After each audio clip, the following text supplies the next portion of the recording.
کہ جس قوم کے لیے میں نکلا ہوں وہ قوم جو ہے وہ اس قابل ہی نہیں ہے کہ وہ آزادی کی زندگی گزار سکے۔ عمران خان اس وجہ سے بھی شاید رو رہا ہو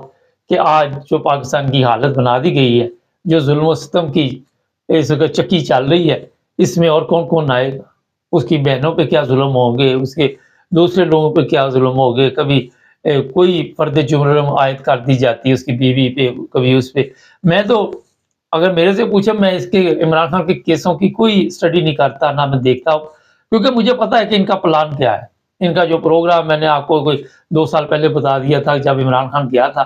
کہ یہ عمران خان کو ختم کریں گے، اور عمران خان کو ختم کرنے کے بعد ان کو سکون آئے گا۔ مگر میں آپ کو بتا دوں کہ یہ ملک جو ہے پاکستان، یہاں پہ اس وقت ایک بہت بڑی قربانی جو ہے وہ مانگی جا رہی ہے۔ ہو سکتا ہے وہ عمران خان کی قربانی ہو، اور اس کے بعد اس ملک میں کوئی تبدیلی آئے۔ آج ہی میں دیکھ رہا تھا، یہ دیکھے وہ جو جمشید دستی ہے،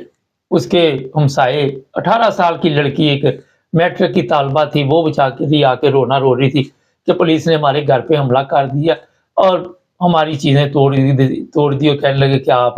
جمشید دستی کے ہمسائے ہیں، اس وجہ سے آپ کو سزا دی جائے۔ اس لڑکی کی حالت دیکھ کر مجھے نہیں لگ رہا تھا کہ ان کے گھر میں کوئی قیمتی چیز ہو، مگر سور جب کھیتوں میں جاتے ہیں تو ان کے ذریعے یہ نہیں ہوتا کہ یہ کماد قیمتی ہے یا نئی فصل قیمتی، ان کے لیے ہوتا ہے کہ اس کو تباہ کرنا۔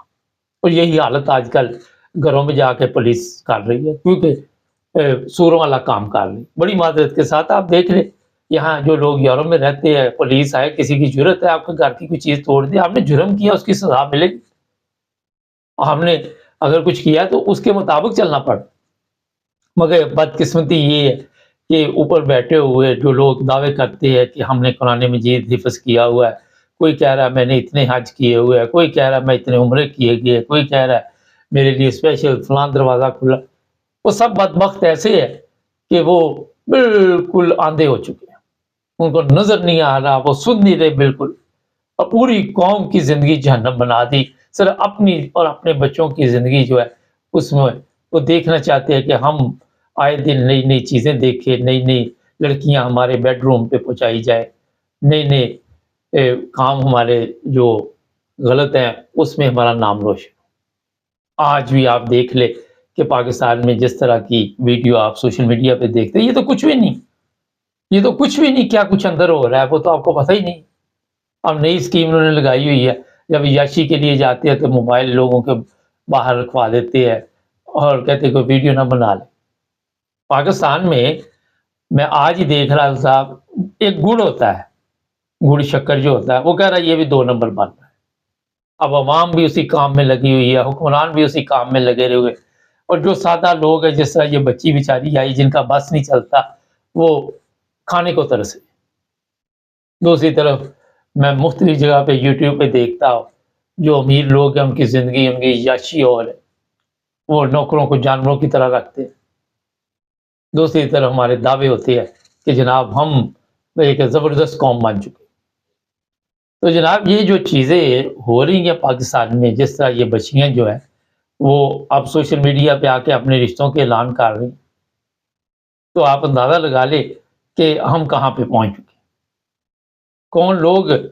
جو پاکستان کے دشمن ہیں، آپ کو پتہ چل چکا ہے،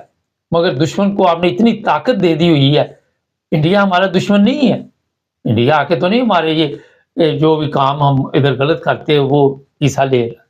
لیکن ہم نے ساری زندگی یہی کہا کہ کبھی فلاں ملک نے ہمارے ملک کا نقصان کر دیا، کبھی فلاں نے کر دیا، کبھی فلاں نے کر دیا، کبھی اپنے گریبان میں نہیں دیکھا کہ یہ سارا کچھ بیڑا گرک کیا ہوا ہمارے اپنے لوگوں کا، ہمارے اپنے طاقتور لوگوں کا، یہ آپ نے کبھی نہیں دیکھا۔ مجھے بڑے ہی دکھ کے ساتھ کہنا پڑ رہا ہے یہ چیزیں کہ کاش پاکستان میں بھی کچھ ایسے حالات ہوتے کہ لوگ جس طرح آج سوشل میڈیا پہ آ کے اپنے رونے دھونے بتا رہے ہیں، ان کو نہ آنا پڑتا۔ 18 سال 19 سال کی بچیاں یہ کس طرح پوری زندگی گزاریں گی؟ مجھے بتائیے کس طرح یہ زندگی گزارے گی؟ یہ نہیں قوم کی بیٹی، یہ نہیں قوم کے بیٹے، کوئی بینیفٹ سسٹم نہیں، کوئی چیز نہیں، اگر کوئی بن بھی جائے تو وہ بھی بیگمات جو بڑے لوگوں کی ہے، بے نظیر انکم سپورٹ ہے، وہ کھا جاتے۔